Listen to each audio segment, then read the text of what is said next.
What you are seeing on your screen right now, for those that are watching on YouTube, is a woman who has had such extensive and extreme plastic surgery, she requires a mobility scooter to get around. The surgery is to amplify sexual characteristics of her body so that she can make money on OnlyFans, or maybe because she's just obsessed and has an identity disorder. For those that are listening, I'll just describe the image. Her lips are massively oversized. She has a nose job and probably some kind of facial surgery. Her breasts, I believe, weigh around 20 pounds each and are obviously fake and don't look like they're part of her body. Her hips are extremely wide and she's in a wheelchair. The reason why I highlight this is this, to me, is the exact same thing as Dylan Mulvaney. And I think this exemplifies and explains my point about Dylan Mulvaney very, very well. But let me explain. Let me start with the story from the Daily Mail. They say, the deadly impact of OnlyFans. Plastic surgeon warns how X-rated website is pushing more women to undergo dangerous over-the-top procedures in a desperate attempt to turn unrealistic online fantasy into a reality. There's no denying more people are turning to social media to make a living. More people are looking to stand out, turning to extreme plastic surgery. A New York plastic surgeon said he was seeing people's certainly pushing the envelope. Perhaps you can argue this woman and another woman, this woman right here, who was a Kim Kardashian lookalike, she died, by the way, due to, I believe, surgical complications and surgery. These individuals probably just have dysmorphic disorder of some sort, body integrity dysmorphic disorder. In this image, we have surgery addict Mary begging her fans to buy her a mobility scooter. Clearly, you can see this woman is not going to be able to lead a normal life. Now, here's the interesting thing, and we'll talk about Dylan Mulvaney in this context. I was talking with Tom Fitton, and he said he doesn't think transgender surgeries should be allowed for anyone, adult or otherwise. I disagreed. And he said, would we allow someone to cut their arm off? Well, look, you cut off someone's arm, and now they're going to become dependent. They're not going to be able to live their lives. There was one woman, apparently, who blinded herself because she was trans-abled. Clearly, these people are suffering from some kind of mental disorder. I assume would be in the DSM-5, similarly to gender dysphoria. The thing about gender dysphoria, though, is the worst case scenario for many of these people is, well, there are complications for sure. So I shouldn't say worst case scenario, but they still have arms, they still have legs. An individual who undergoes, a male who wants to be a trans woman, they will simply lose the ability to reproduce. They'll still be able to use their hands, to see, to hear, to live. So I don't know if it's the same thing. This woman, however, needs a mobility scooter to get around, but people are paying for it. So she might be able to hire someone. Yeah, I don't know if that's what capitalism was supposed to be, but here we are. Which brings me to Dylan Mulvaney. Dylan Mulvaney is not transgender. This is exactly what Dylan Mulvaney is. It is not gender dysphoria. It is, how can I make money on social media? This is what people do. They say with this market becoming increasingly saturated, more people are looking for a point of difference to set them apart from the crowd, with some turning to extreme plastic surgery procedures to give them larger breasts, lips, and even vaginas. One OnlyFans model who has made headlines for her enhancements is Mary Magdalene.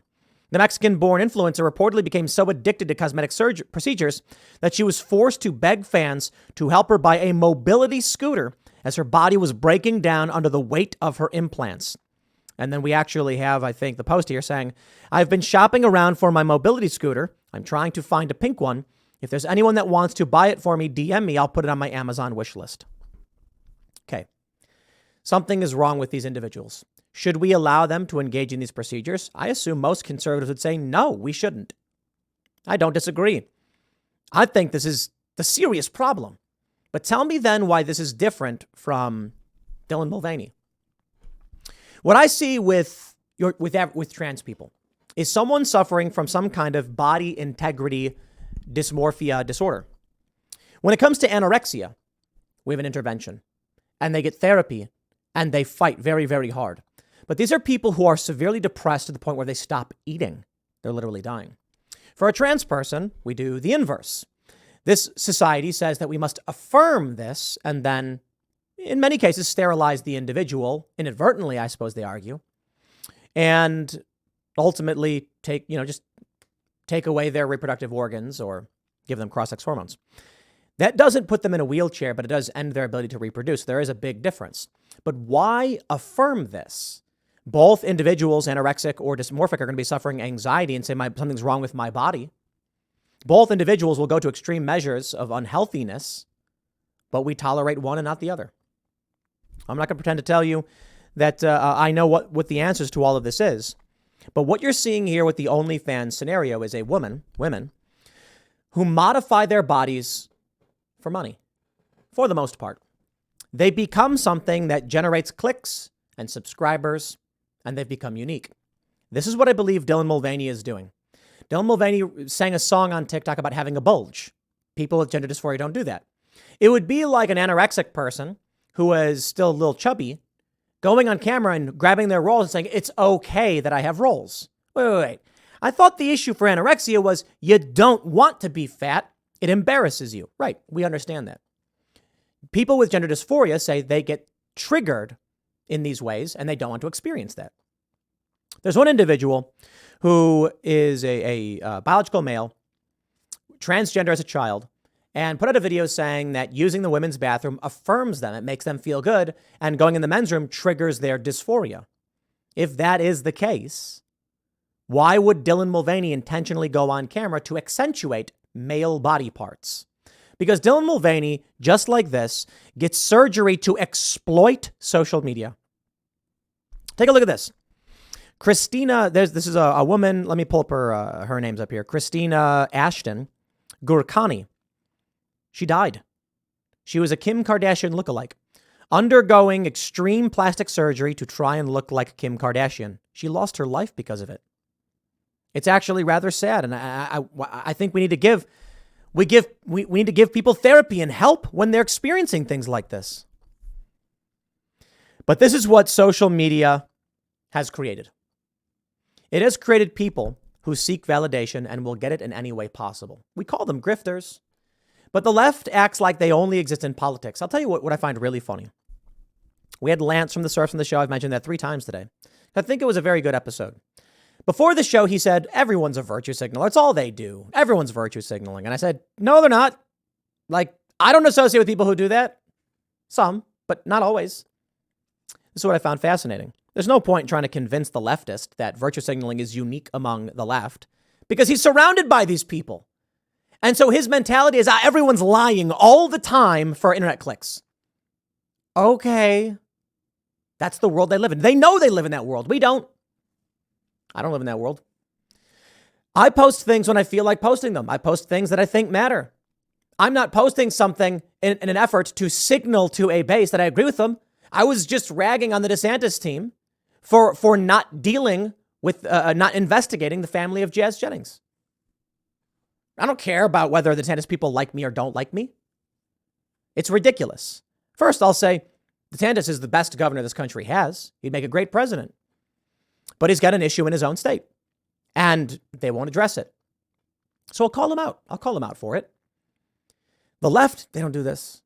You have that video of those 2 young Democrat guys. They're on Tim Dillon's podcast. And he's like, I'll criticize Democrats and I'll lose followers. And then Tim Dillon's like, can we clip that? He goes, no, please, no, please, no, don't, please. Because they're in a cult. I can say something like DeSantis' media team are bad at what they do. I hear that. I'll tell you why. I mean, it's personal. But I use this as an example of the difference.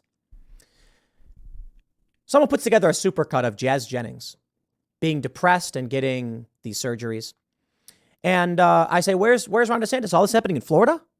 And the response from DeSantis' media people was to imply I was grifting, I was trying to clickbait, I was rage baiting. It's the weirdest thing considering I've been pretty in favor of DeSantis. And then they said things like, Ron doesn't have a time machine. He can't go back to New York. That's the game people play. And of course, the DeSantis people have their virtue signalers. But the reality is Jazz Jennings got surgery in Florida during the DeSantis administration, vaginoplasty surgery. Now, granted, it was done before DeSantis made it illegal, but nonetheless, still, there it is. So why are they attacking me? Why are they mad at me? I'm not here to relitigate that whole thing. I'm just here to point out. I got no problem calling out the right or whatever, because this side doesn't just have a bunch of virtue signalers. That's what the left is. These people, like Dylan Mulvaney, like these women, will say or do anything to get clicks and to be famous. How do we deal with something like that? I don't know. I talk about this video of why I think Trump lost 2020. A guy I knew filming himself, his phone like this, and he's holding the ballot and walking up to the mailbox saying, I did my part, did you? And they're like, how did Biden get so many votes? Because it's a cult. If they're willing to give themselves 40 pounds of boob to the point where they can't walk anymore, you think they wouldn't vote for Joe Biden? This is what we're up against. I'll leave it there. Next segment's coming up tonight at 8 p.m. over at youtube.com/TimcastIRL. Thanks for hanging out, and I'll see you all then.